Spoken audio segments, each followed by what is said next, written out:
भारत में प्रतिवर्ष हॉकी के पूर्व कप्तान मेजर ध्यानचंद के जन्मदिन को खेल दिवस के रूप में मनाया जाता है। उत्तर प्रदेश के इलाहाबाद में 29 अगस्त सन 1905 को जन्मे ध्यानचंद हॉकी के ऐसे महान खिलाड़ी और देशभक्त थे कि उनके करिश्माई खेल से प्रभावित होकर जब एक बार जर्मनी के तानाशाह हिटलर ने उन्हें अपने देश जर्मनी की ओर से खेलने का न्योता दिया तो ध्यानचंद ने उसे विनम्रतापूर्वक ठुकराकर सदा अपने देश के लिए खेलने का प्रण लिया। उन्हें बचपन में खेलने का कोई शौक नहीं था और साधारण शिक्षा ग्रहण करने के बाद वे 16 साल की आयु में दिल्ली में सेना की प्रथम ब्राह्मण रेजिमेंट में सिपाही के रूप में भर्ती हो गए थे। सेना में भर्ती होने तक उनके दिल में हॉकी के प्रति कोई लगाव नहीं था।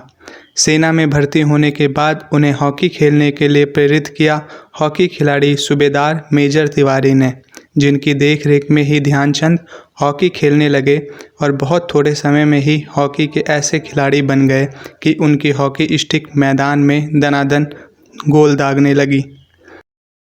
अब अगर आप ध्यानचंद का नाम लें तो हॉलैंड में जब उनका खेल लोगों ने देखा तो कुछ लोगों ने उनकी हॉकी तोड़वा कर देखी, स्टिक तोड़वा के देखी, चेक करने के लिए कहीं उसमें चुंबक तो नहीं लगा हुआ है। Ricky Ponting movement. और उसी तरह जापान में लोगों को शक था कि ध्यानचंद अपनी हॉकी में गोंद लगा के चलते हैं कि गेंद उनसे बिल्कुल चिपकी रहती है। ध्यानचंद का जन्म हुआ था 1905 में इलाहाबाद में और फिर वो शिफ्ट हो गए थे झांसी और फिर फौज में उन्होंने एंट्री ली 1922 में एक सैनिक के रूप में, ऑर्डिनरी सिपाही के रूप में वो भर्ती हुए और 5 रुपए महीने उनकी तनख्वाह थी सेना।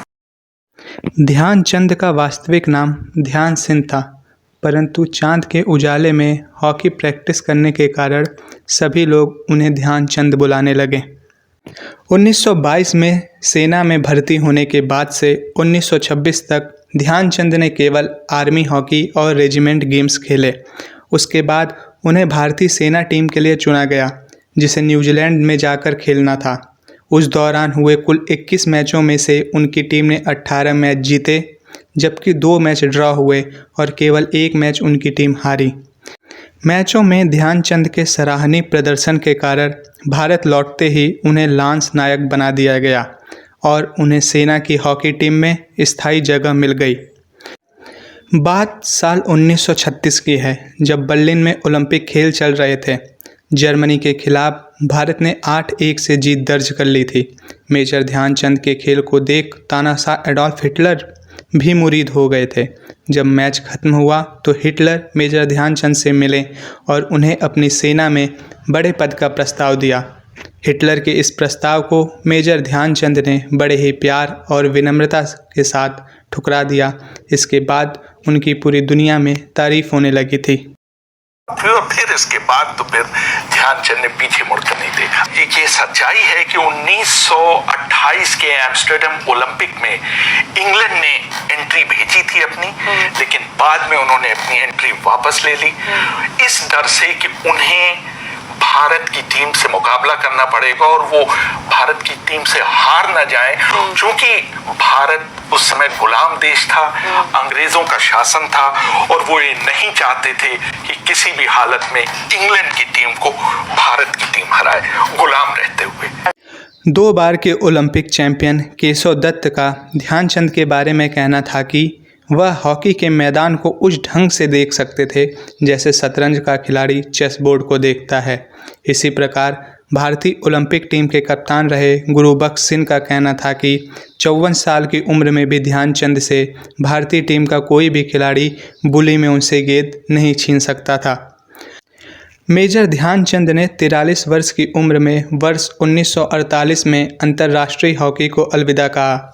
हॉकी के बेमिसाल प्रदर्शन के कारण ही उन्हें सेना में पद उन्नति मिलती गई और वे सूबेदार, लेफ्टिनेंट तथा कैप्टन बनने के बाद मेजर पद तक भी पहुँचे और 1956 में 51 वर्ष की आयु में सेना से मेजर पद से सेवानिवृत्त हुए।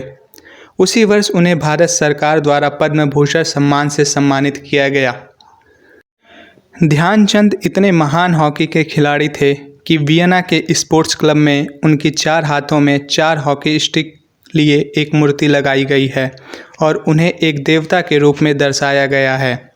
भारत में उनके जन्मदिन को राष्ट्रीय खेल दिवस घोषित किया गया है और इसी दिन विभिन्न खेलों में उत्कृष्ट प्रदर्शन करने वाले खिलाड़ियों को राष्ट्रीय पुरस्कार प्रदान किए जाते हैं।